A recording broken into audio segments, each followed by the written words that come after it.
Pagsumpa kay Ashbatama. Bagamat isa siyang dakilang personalidad, si Ashbatama ay nakagawa ng sunod-sunod na mabibigat na kasalanan.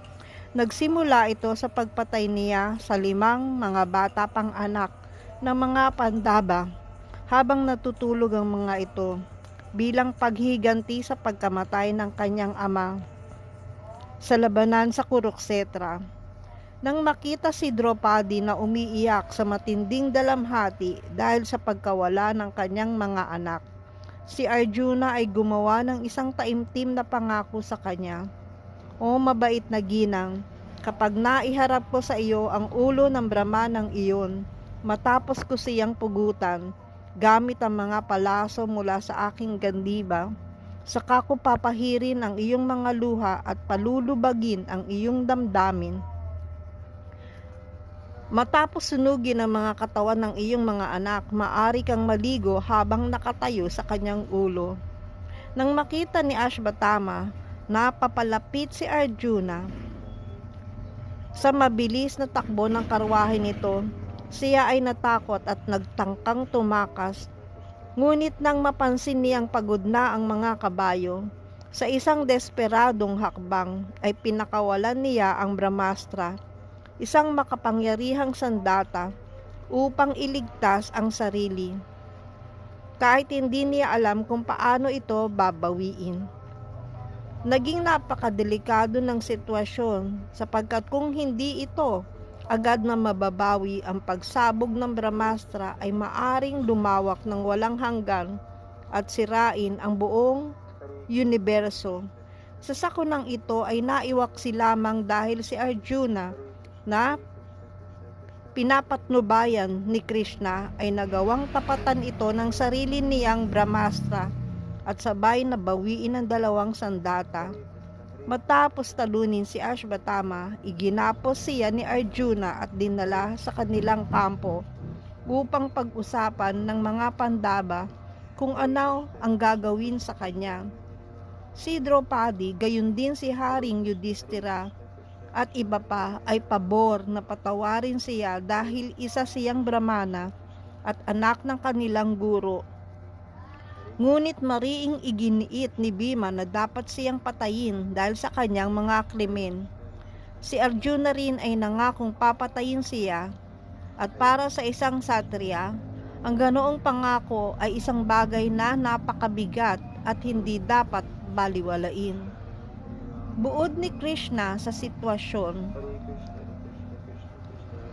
ang tagubilin niya kay Arjuna. Ang kaibigan ng isang Brahmana ay hindi dapat patayin, ngunit kung siya ay isang mag-aagresor, kailangang patayin siya. Ang lahat ng mga kautosang ito ay nasa mga kasulatan at dapat kang kumilos ayon dito. Kailangan mong tuparin ang iyong pangako sa iyong asawa at kailangan mo ring kumilos upang mapalugod si Bhishmasena at ako. Nauunawaan ang mahiwagang tagubilin ni Krishna, pinutol ni Arjuna ang buhok ni Ashbatama at inalis ang likas na hiyas na nasa kanyang ulo at saka siya pinalayos.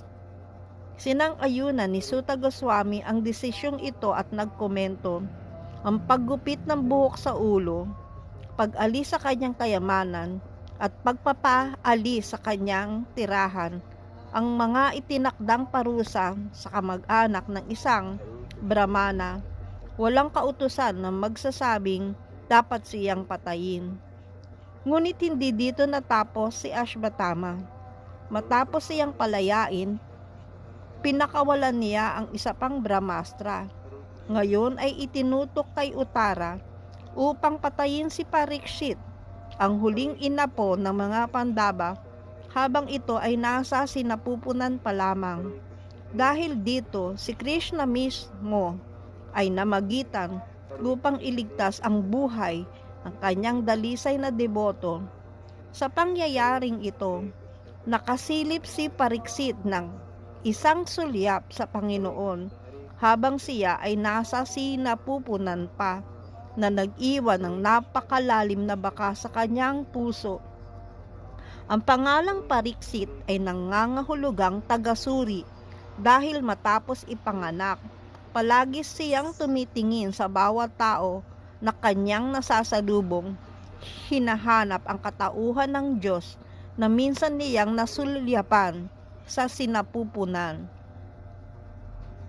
Dahil sa lahat ng kasalanang ito, isinumpa mismo ni Krishna si Ashvatthama na magpapagala-gala ng mag-isa sa loob ng 3,000 taon sa unang mga siglo ng Kali Yuga. Siya ay mamumuhay bilang isang dukha, magdurusa sa mga sakit na hindi gumagaling. May mga sugat sa buong katawan at ang sugat mula sa pag-alis ng hiya sa kanyang noo ay hindi kailanman maghihilom. Maglalakad-lakad siya ng walang matatakbuhang tahanan at walang sino mang mahahabag sa kanya. Haribol.